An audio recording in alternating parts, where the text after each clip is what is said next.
So here we go, and you got good matchmaking tier-wise, but look at that double CV life. I guess the Italians have okay, but if you... Oh boy. That's rough. That's still rough, though. But actually, there's only 3 battleships, which is kind of nice, because the Italians aren't crazy good against battleships. So you almost kind of want a bunch of cruisers and destroyers when it comes to this ship. So the new Italian, I almost said French, new Italian cruisers, standard battle. So this is when these types of maps get really confusing, because when it's standard battles, you know where people are going to go because there's caps. However, with standard with domination, you know where people are going to go. With standard battle, which is just the two caps, everyone goes random places because there's no real indicator of where to go. So you can either go up this channel, which I think is fine, especially with how this ship kind of works with the exhaust smoke. So what normally is happening with smokes is it's leaving a trail behind you. Now the Italian smoke is different. Italian smoke actually will make a puff instead of behind you, straight up around you. So there's a diameter that's around you. And so you can kind of do like this, I don't know, it's like a scary monster almost, of just like pushing in and like having this cloud of where you can go dark. Now you still have the fire and smoking penalty, so it kind of cuts out the fun a little bit, but it can be very effective when pushing into an aggressive spot. Also when bailing for an aggressive spot. Trento or Duca is better. I haven't played the Trento enough. So that's a good start. That means that CV probably doesn't really know what they're doing because they completely whiffed the shot. But what he's doing is really well. So really good. These ships are meant to pretty much destroy destroyers, and he's be pretty aggressive.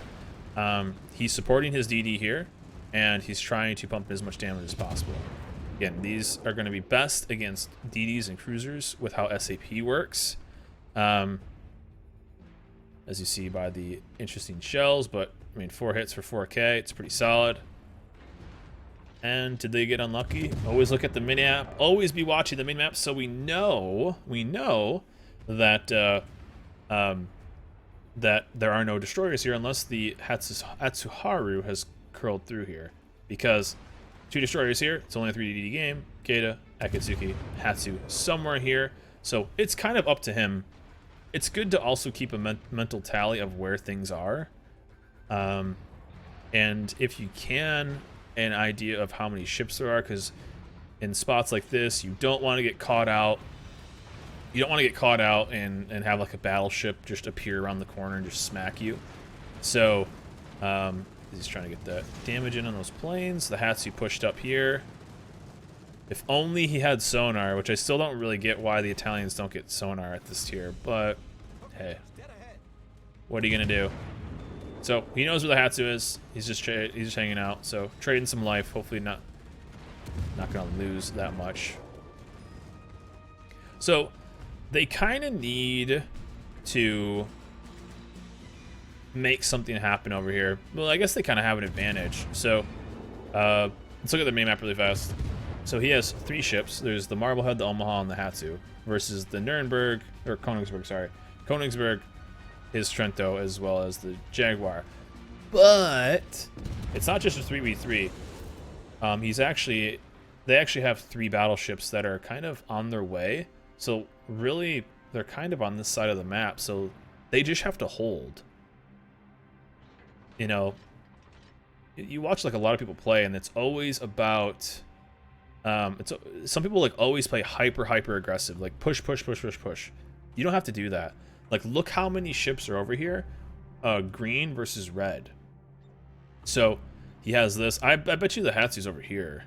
Honestly, I bet you it went around. This guy, I would ask if he could pop sonar.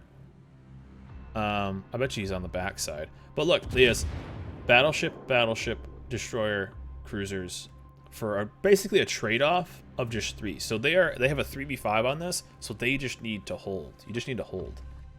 He can farm some damage here too. Yeah, the Hatsu's behind him.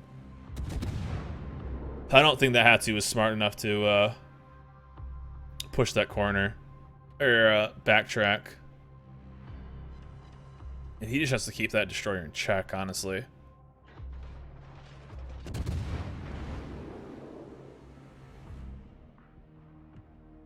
Inertia Fuse good with SAP? No.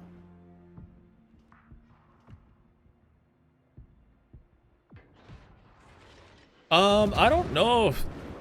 I think... Does this have 203s? I don't think it does it?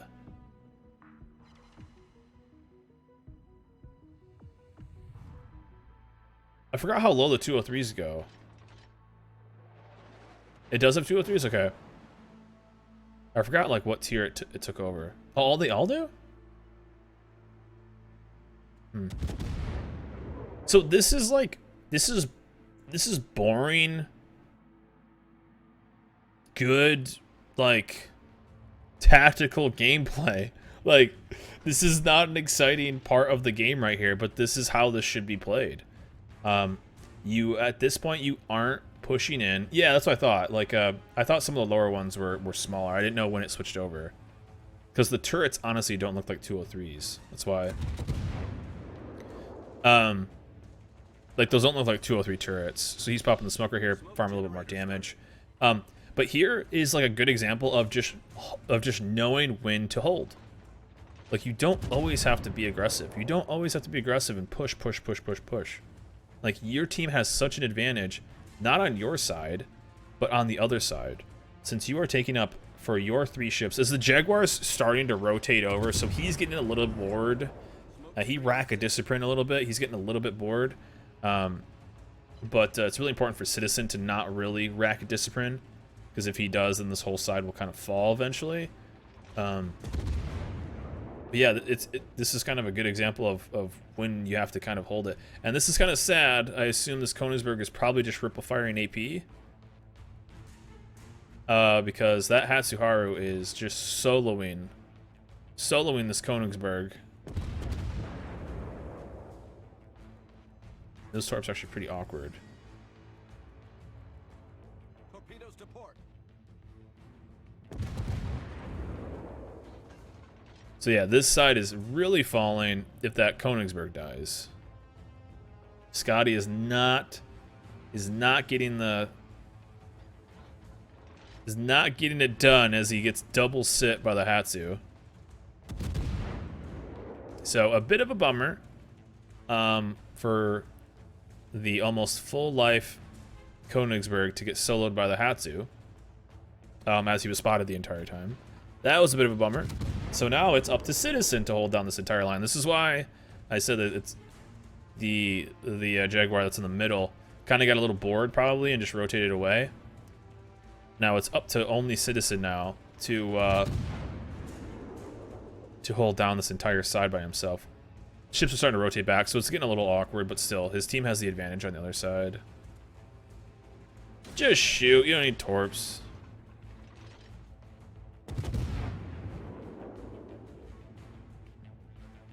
Having some trouble hitting them. Hey, man.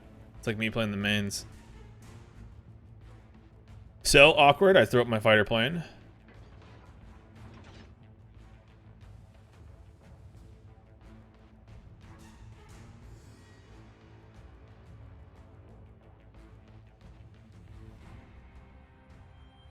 Will those torps work?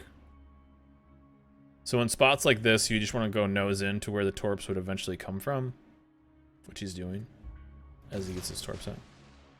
And he has the Ranger. I would be a little bit careful though getting too close to that channel because we don't know where the Queen Elizabeth is.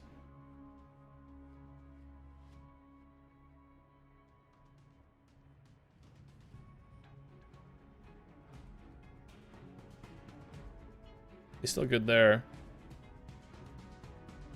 Yeah. Oh, the Marblehead's there. Interesting.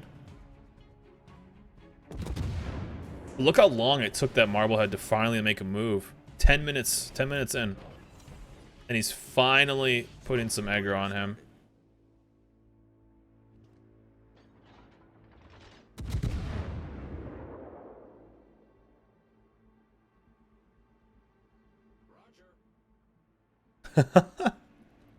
We've all been there, man. We've all been there. No matter what we do. Smoke screen set.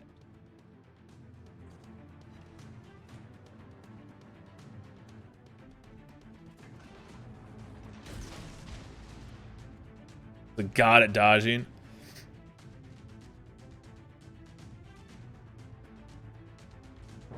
So, one thing you can see right here too is that the other side hasn't done a good job at keeping an eye on the minimap. So, as you see where both the New Mexicos are, the Congo hasn't, or the Koenig, sorry, the Koenig hasn't done a good job at continuing to push through. So what happens with a lot of people is like stuff like this.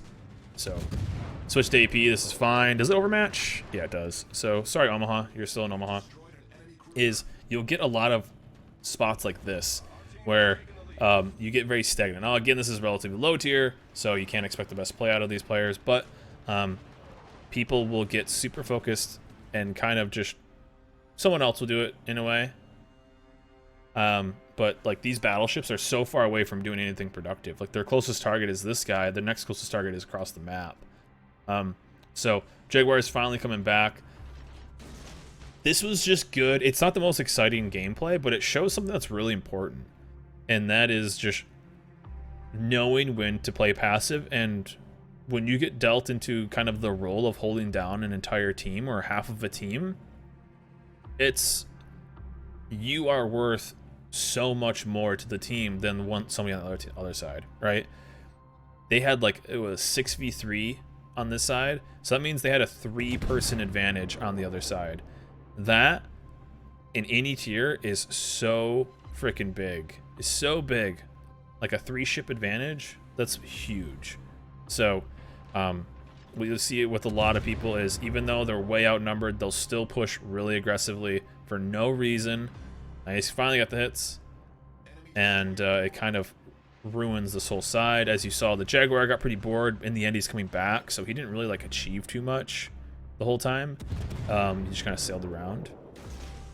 But the Citizen had the discipline and held down. So again, not the most exciting gameplay, but something to actually learn a lot from. You know, you can't control. Everyone wants to go out and get the big kills and the big, the big kills and the big damage numbers. But if you, like me, I would rather have a 50,000 damage win than 150,000 damage loss. So that's basically what he did. He got dealt kind of this role of, okay, well, you're gonna have to hold down the side because no one else is, and he did a really good job with it. So GG.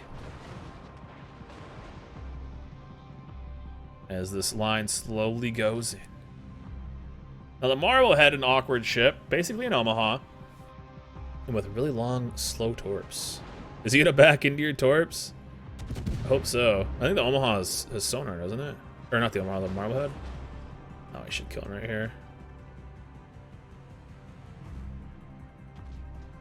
You watch him die with that torp. Oh, the torp's gonna miss. Boom! Oh, he did a kill with the torp. Nice. GG. You don't always have to be aggressive. Sometimes you can be good. Sometimes you can just be a good teammate. And being a good teammate will win the game. Sometimes you get teams that will win the game. You don't have to be the hero. You don't have to go 1v4. You can be patient. Sometimes, like a lot of times, sometimes you have to go out and kill 9 ships to have a chance of winning the game. But not all the time. Torps load so fast. Yeah, that's what I like about the Italian ships. I think they're kind of fun. I think SCPM was dog shit, though. If they had normal HE, I think I would really enjoy that line. Let's see, how much extra damage is it going to get? It's so weird having a line that isn't that good against battleships. It's so weird.